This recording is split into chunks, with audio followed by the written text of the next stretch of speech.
Today in my sewing room, I'm doing a fun little project that was a request of my daughter. She asked me to make a checkbook cover for her that would match a purse set that she had. And so I took a regular bank style checkbook cover and I created a pattern, and it's so easy to go together. I thought you might like making one as well. It's a great place for hooped embroidery to be exhibited, or decorative stitches, a beautiful piece of fabric, or even a pieced block. So really fun and easy. It doesn't take much materials. You can use it for a checkbook or even use it for one of those pocket calendars. So they're fast and fun and easy to make. I think you'll enjoy making tons of them. I sure have been. I think up to now I might be on 8 different ones that I've made. So they're lots of fun. So come sew along with me.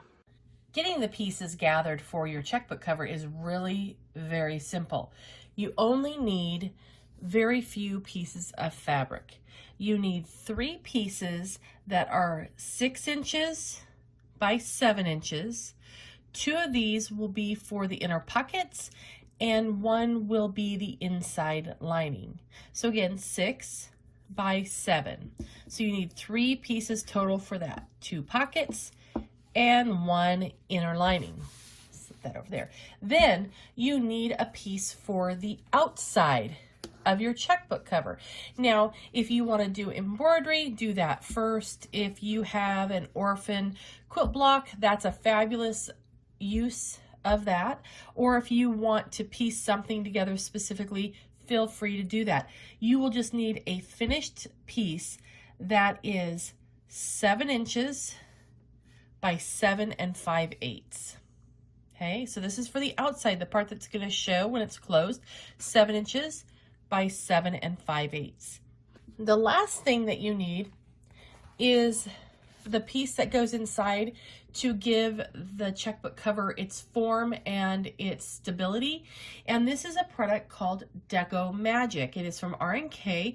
It is a non-woven material that is has a fusible on one side, and the fusible side has a little bit of a shine to it, and the non-fusible is more matte, so you're going to be able to see which side is which pretty easily.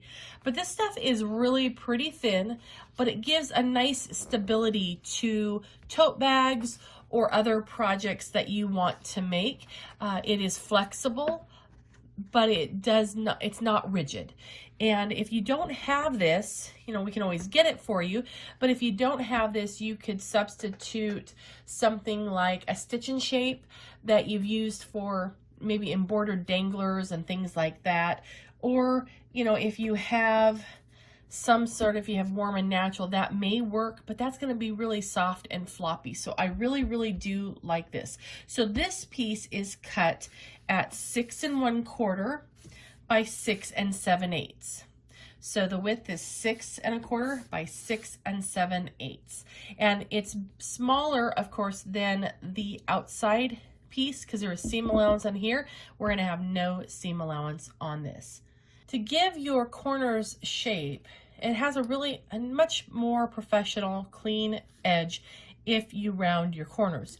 So you can take something like a bobbin and simply trace around and then just cut that out. Or take a look in your crafting supplies.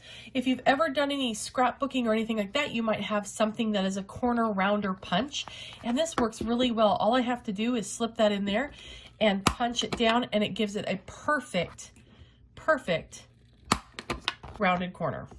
So take a look and see what other supplies you might have on hand that aren't normally part of your sewing accessories, and they just might do a fine job for you.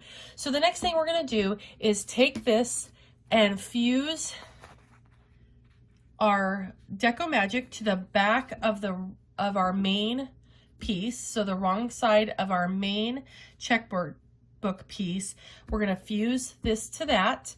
And then also you're going to want to take your pocket pieces, fold them in half the long way, and press those in half. So this is the length is a 7 5/8, and I'm sorry, the 7 inches, and I'll fold it. So this 7 inches here, and then this is now 3 inches.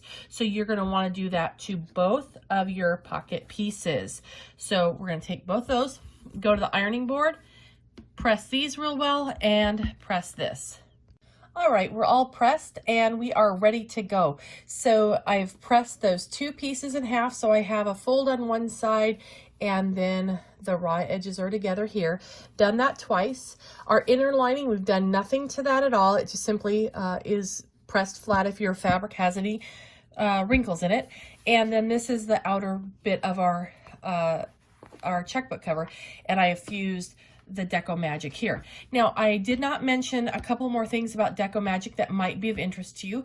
I did mention that it is a non-woven, which to our benefit, what that means is it doesn't have a warp and a weft or a direction of grain line, so you don't have to worry about what direction you apply it in or if there's bias or any of that consideration. So that's pretty cool. It's also washable and dryable, so you can throw this in the wash and the dryer should you need to.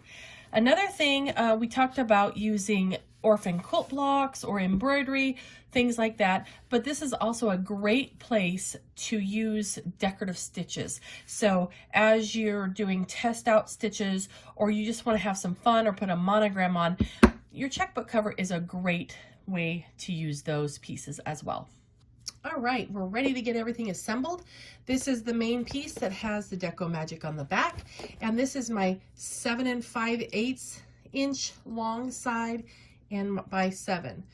On the narrower spot, or the 7 inch, I'm going to take a pocket and I am going to align it raw edges together, and my fold is closest to the center of that piece. And you'll know you have it right because the pocket is also cut at 7 inches, so they will match.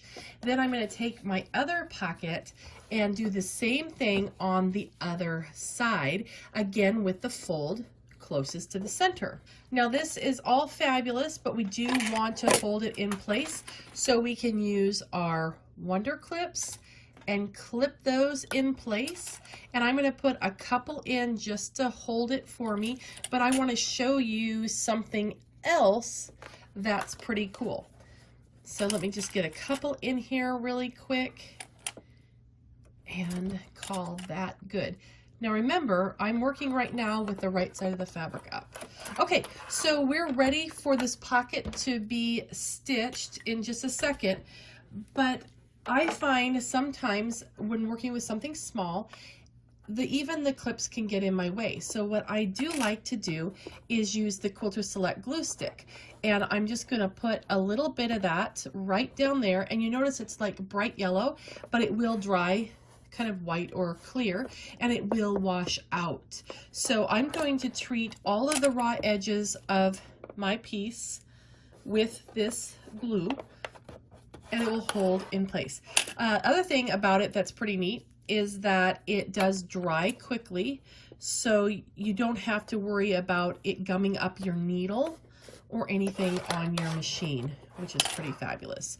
So again, just a quick little bead right there, and then right here. And a little bit will do ya. I like to use this when I'm doing zippers, putting ribbon trims on, bias binding on quilts. Also, you can put it on the back of your button and it will hold it in place while you sew it on. So that's pretty cool. Now that is there, that is gonna stay while we sew. But we do need to add our lining piece. So the lining piece simply goes right over the top, and you just want to make it equal distances on either side. And then instead of pinning, I am just going to take my favorite little glue stick here and run a nice little bit right along here and secure that into place.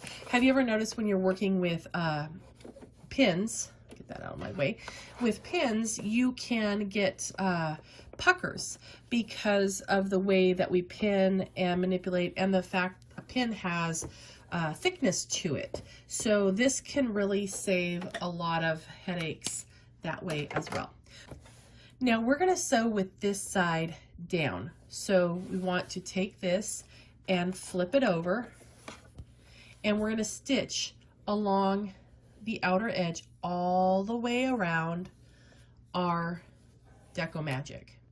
Okay, we don't have to leave a hole because on this side, this part of the lining is not going to get caught, so we're fine. We don't have to leave a hole to turn anything right side out because we have that over there. When stitching layers together like this, it's kind of like a pillow where you have a right side and a wrong side with two pieces of fabric. If you were to stitch those layers together, and say you had marked a 10-inch size, it's a 10-inch square. If you're to sew exactly on the line, when you turn it right side out, it's not going to be 10 inches because the fabric, it's going to be a little bit less than 10 inches. But the reason why is because the fabric takes up space, as does the stitching. So your actual finished piece, once you have it turned right side out and pressed, is going to be less than 10 inches. Now we have something else going for us here. We have multiple layers, right? Because we have our pocket pieces, we have our lining pieces, we have all that bulk to take into consideration, plus we have our Deco Magic, which has a thickness to it. It's not terribly thick, but look, it has some thickness to it. So if we were to stitch right along the edge here, when we went to turn it right side out, it wouldn't lay flat because we'd be trying to put, it's like Cinderella. Her sisters tried to stick their big old feet into a little slipper and it just didn't work. So we don't want that to be the case. So we're going to stitch away from that edge a little bit and give ourselves a little bit of breathing room. Now I have measured on my machine and I did trial and error, so just test on yours. I moved the needle all the way over to the right, and I'm going to sew with my Deco Magic just on the left side of that red mark. And that actually ends up being very close to 2 millimeters. So see, I'm going to have the Deco Magic on the left side of that little red mark and my needle all the way over. A couple of more things that I'm going to do is I like to work with my needle down. When I'm working with needle down, that ensures that if I stop to adjust my hands, I'm not going to get off my seam line and make a mess there. The other thing that you'll notice I'm doing is I'm using a really pretty purple thread to stitch this.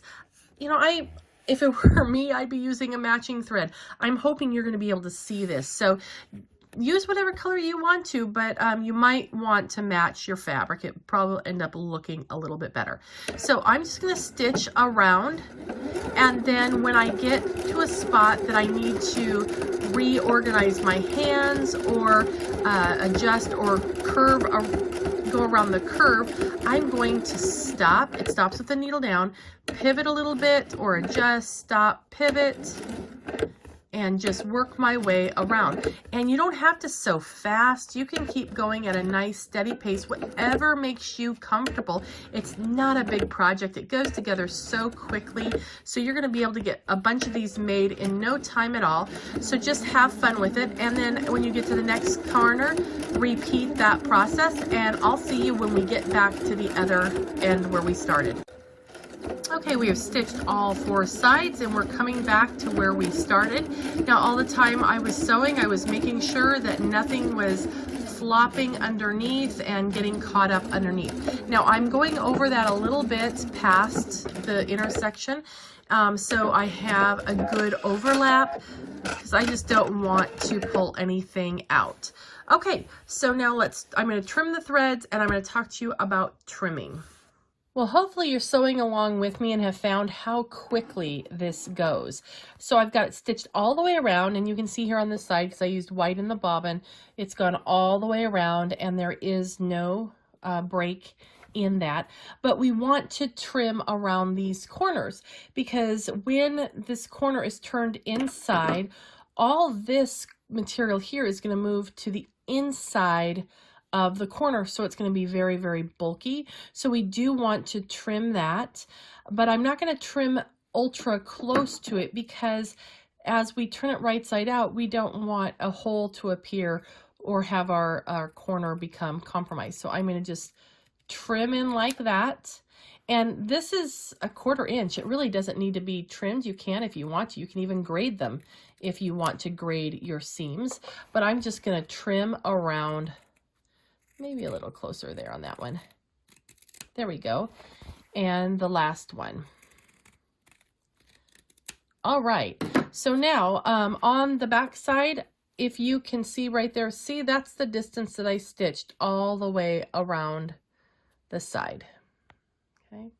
All right, so as we turn this right side out, all we have to do is come back to the correct side, or the top side, and open this up and pull this in on itself and turn that to the wrong, flip it out. So this is actually kind of like a two-part turning. So that's our first piece, which finishes off these edges just beautifully. And now all we want to do is turn this to this side. So I'm going to push in the corners. Instead of pulling really hard on this, I'm going to push in those corners and flip this out over the top. And that's all there is to it. Now, to get those corners out really well, I like to use my R&K pressing tool and just smooth out those corners. It's really pretty fabulous. It has a long handle and it has this ball on the end, so it makes it very easy to push the corners out without going through the fabric. The other thing that I want to tell you about is that the seam allowance should be close to this. We don't want any seam allowance going around to the back side on here. We just want that neatly on the inside. So I'm going to do that for my other pocket, and I will be right back. All right, we're almost done. Doesn't look like much now, does it? But there's our pockets. Our corners are nicely turned out. Now we just need to do a press. So what we're going to do is fold it in half so it matches up nicely, and then give it a little press with the iron. And one thing that's really nice about the Deco Magic is that when it gets warm, it gets very malleable, and so you can form it pretty much into that shape that you want, and it will have some memory, and it will form over that. So I'll do that, and I'll come right back, because you can see right now it wants to flip open. Okay, so the first thing, just so you know, I'm going to iron it all flat just to make sure everything is nice and pretty that way. Then I'll give it its shape. All right, we're done already. That went really quick. Now I did press it, and look at how nice it lays now. It is just fabulous, and the more you use it, the more memory you'll have there. So it looks great. It was fast and easy. You can make a ton of these. They make great Christmas gifts if you're planning ahead, or birthday or Mother's Day, whatever you may want to do. So they're great for a checkbook, but they're also great for a pocket calendar. So whatever works for you. Use a beautiful embroidery design. Maybe you have one that you've tested out and you need a home for it. You can also use fabrics that you love the look of the fabric. A big bold print would be really fun, because you have 7 inches by over 7, and it's 7 5/8 the opposite direction. So you have a very nice amount of space to feature a beautiful print. You can use some really pretty home dec fabrics. You can even make your own fabric by doing decorative stitches. Put a monogram in it, use a quilt block, whatever you want to do. You're going to be able to make tons of these, and I know you're going to enjoy them, and so are the people that you make them for and give as gifts. So thanks for joining me, and I hope you were able to sew along with me.